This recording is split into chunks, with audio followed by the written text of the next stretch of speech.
The weight of my father's words cracked through the room, sharp, like a whip disguised as wisdom. You're nothing but a dim spark, Leia. Just flickering. His grin wasn't for humor, it was a blade meant to draw blood. My mother's lips twitched, but she kept her eyes buried in her wine glass, as if silence made her innocent. My sister Claire only tilted her head, her silence sharper than agreement. The kitchen, warm with candlelight and time-worn comfort, suddenly felt brittle, like glass ready to break. Aunts and uncles eased into their chairs, pretending deafness, but the words lingered in the air like frost. I traced the rim of my glass, measuring my breaths, steadying the tremor in my chest. I'm Leia, and silence has always been my armor. But tonight, something wild inside me, something patient and long-caged, bared its teeth. If you've ever swallowed the truth just to keep peace, you'll know the weight.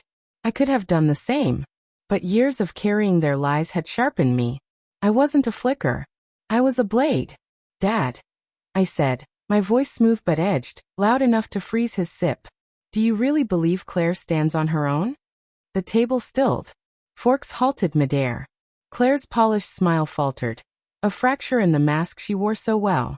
My mother's uneasy chuckle caught in her throat. Truth is truth, my father declared, leaning forward, his voice a drumbeat for the relatives. Some rise, others cling. The silence stretched tight, humming like a wire ready to snap. Above us, the pendant lamp glowed, dust swirling in its light like secrets no one dared name. I saw the last 4 years flash before me. The $5,000 wired every month into Claire's account. The temporary lifeline she swore she'd repay. The voicemails at 3 in the morning, just until this project pays off. My skipped vacations. My excuses about budget cuts so I could keep her afloat. And my father? He never asked how I managed. Only why I always looked so tired. I set my glass down with finality. Good, I said, eyes locking on Claire. Since you're so independent, my transfer stopped now. Claire's laugh shattered, brittle as glass. Her phone lit up instantly, a notification flashing overdue across the tablecloth. Her fingers froze on her fork. My mother's gaze sharpened, earrings catching the light like tiny warnings. My father's knife clattered too loud against his plate. Leia, Claire whispered, her voice unraveling. Not like this. The lamp buzzed faintly above us, its hum a heartbeat. A platter rattled in the background, the sound sharp as bone breaking. The myth they'd built around her teetered on collapse. You're exposing us, my mother said, her voice thin as cracking ice. At the dinner table. Flaws. That word burned. I had been the hidden scaffolding beneath Claire's pedestal, while they cheered her brilliance. Hiding flaws is what built her crown, I said, my pulse steady as a drum. My father's fist slammed the table, glasses shuddering. You think a job makes you better? You'll learn what loyalty costs. Loyalty. To them it meant sacrificing my dreams so Claire could live hers. To me it meant servitude. Tonight, I named it finished. Claire's voice broke, soft and rehearsed. I'm drowning, Leia. I just need more time. That tone had trapped me before, but not now. For years was time. I replied, calm and immovable. An aunt gasped, whispers sparking. My father growled. You don't shame this family in front of kin. But Claire's phone kept glowing, merciless in its truth. She's not lying, Claire muttered finally, barely audible. I've been sinking. The room froze.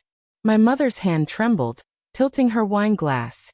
My father's jaw clenched, the myth of his perfect daughter fracturing before his eyes. Shadows from the pendant light slashed across faces, splitting them like broken mirrors. I wasn't destroying a family. I was destroying their illusion. Claire's eyes locked on mine, raw pleading. Leia, please. Her fear wasn't for me. It was for the money. You'll stand on your own, I said. Or you'll earn it. Her wine glass tipped, red spreading across the cloth like spilled confession. No one moved to clean it. That stain had been there for years. You'll ruin everything, my father rasped, but his voice was hollow now, a cracked bell. The storm in him had spent itself. My mother clutched her earrings like charms, muttering about family bonds. Claire stared at her phone, its glow merciless. I rose, my chair scraping softly. I've been silent too long, I said. The candles flickered as I walked away, the pendant lights glow trailing me like a vow. With each step, I shed their demands, their worship of Claire, their dismissal of me. Days later, the fallout came.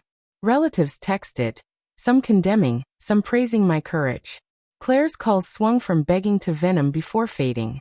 My father's messages preached duty. My mother pleaded for unity. I blocked them all. I invested in myself instead. Therapy aloft with skylights for my writing. The coding boot camp I'd postponed for years. Family isn't blood. It isn't burden. It's respect. And finally, I gave that respect to the one person they had always overlooked, me.